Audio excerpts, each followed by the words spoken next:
Assalamualaikum warahmatullahi wabarakatuh. Pada pertemuan hari ini kita akan belajar tentang implementasi dari metode Feynman-Newton atau dalam istilah yang lain disebut dengan metode half step atau metode setengah langkah, di mana metode ini digunakan untuk memperbaiki metode Euler yang pernah kita buat sebelumnya. Pada sesi ini nanti kita akan mencoba untuk membuat kode program implementasi dari metode Feynman-Newton ini untuk gerak benda jatuh dengan hambatan udara, di mana pada sesi yang dulu kita telah belajar tentang penggunaan metode Euler. Nanti kita akan bandingkan kesalahan relatif dari metode Euler dengan metode Feynman-Newton. Apakah benar bahwa metode Feynman-Newton atau metode half step itu lebih baik, lebih akurat dibanding dengan metode Euler dalam rangka untuk memahami fenomena fisika berupa gerak benda jatuh dengan hambatan udara. Sebagaimana yang telah kita ketahui sebelumnya, kita sudah mengilustrasikan bagaimana metode Feynman-Newton atau metode half step dalam penghitungan V kecepatan dan Y atau posisi, di mana dalam fenomena gerak kita selalu pertama kali yang harus kita cari adalah persamaan geraknya atau A ya. Ini A ini adalah persamaan gerak yang harus kita cari.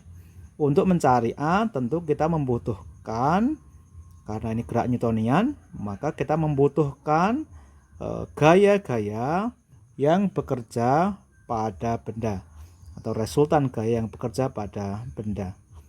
Nah,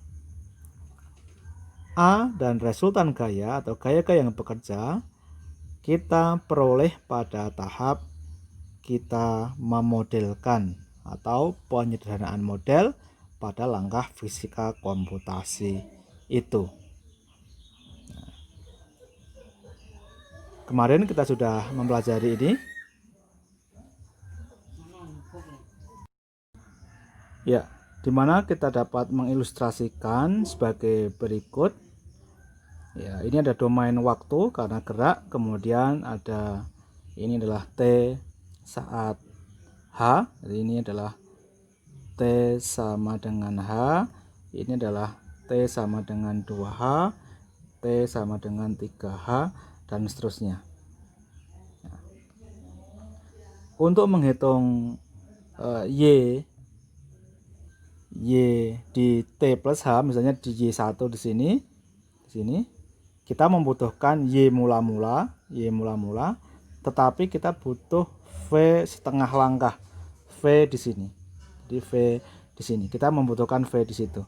Untuk menghitung T2 juga sama, kita membutuhkan Y di sini, kemudian kita juga membutuhkan V setengah langkah sebelumnya. Nah, inilah mengapa kemudian disebut dengan metode half step atau setengah langkah seperti itu. Ya, kemarin sudah kita pelajari bersama bagaimana cara menghitung itu. Jadi nanti kita membutuhkan A saat Y dan V. Kebetulan A-nya adalah fungsi dari V. Maka ini penting. Jika nanti Anda menemukan A sebagai fungsi dari posisi, ya nanti harus diperhitungkan. Ya, itu berdasarkan dari pemodelan yang telah kita susun. Jadi Y setengah langkah dapat kita hitung sama dengan Y mula-mula ditambah dengan setengah kalikan dengan H kalikan dengan V mula-mula, V di sini. Demikian halnya untuk V T plus H di sini itu adalah V mula-mula ditambah dengan setengah kalikan dengan H dikalikan dengan A di sini, A saat 0 di sini. Seperti itu. Berbeda dengan metode Euler di mana untuk menghitung Y di 1 itu kita butuh Y mula-mula, V V mula-mula dikalikan dengan H. Tapi untuk metode half step, untuk menghitung Y1 kita membutuhkan Y0 ditambah dengan V setengahnya. V di sini. Ya, V di sini. Untuk menghitung V di sini, kita membutuhkan V mula-mula ditambah dengan H dikalikan dengan A saat di sini. Nah, ini. Saat di sini. Jadi A setengah langkah sebelumnya. Oleh sebab itu, kalau kita ingin membuat algoritma dari metode Feynman-Newton, di mana kita telah ketahui bahwa untuk menghitung Y, V, dan A, kita membutuhkan persamaan-persamaan matematika sesuai dengan metode ini, maka kita bisa memodifikasi metode Euler menjadi metode Feynman-Newton sebagai berikut. Tentu langkah pertama tetap kita akan menentukan kondisi awal sama dengan metode Euler.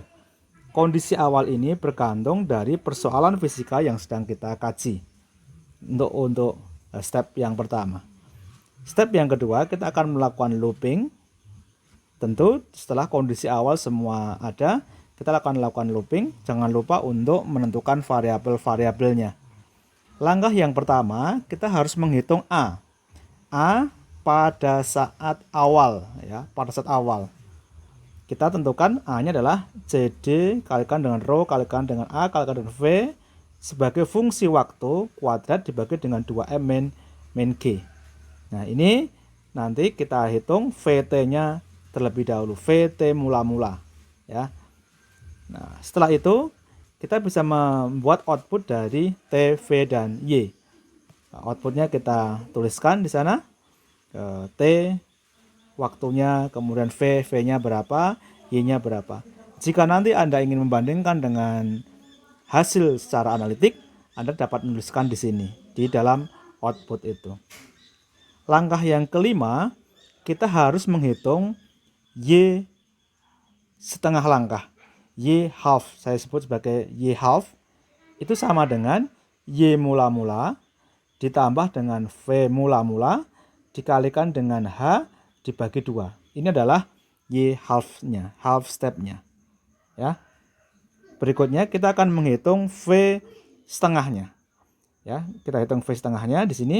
V setengah sama dengan V mula-mula ditambah dengan A dikalikan dengan H dikalikan dengan dibagi dengan 2. A-nya adalah A mula-mula pada posisi setengah langkah sebelumnya. Berikutnya kita akan menghitung A half-nya, A setengah langkah, A di titik tengahnya.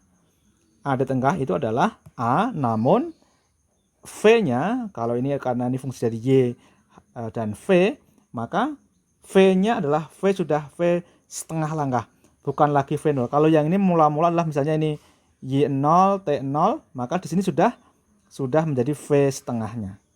V setengah, seperti itu. Nah, kemudian kalau sudah, kita akan mengupdate nilai Y-nya. Y adalah sama dengan Y plus H kalikan dengan V setengahnya. Jadi V setengah yang setelah kita hitung tadi kita gunakan untuk mengupdate nilai Y atau posisi. Kemudian kita update nilai V.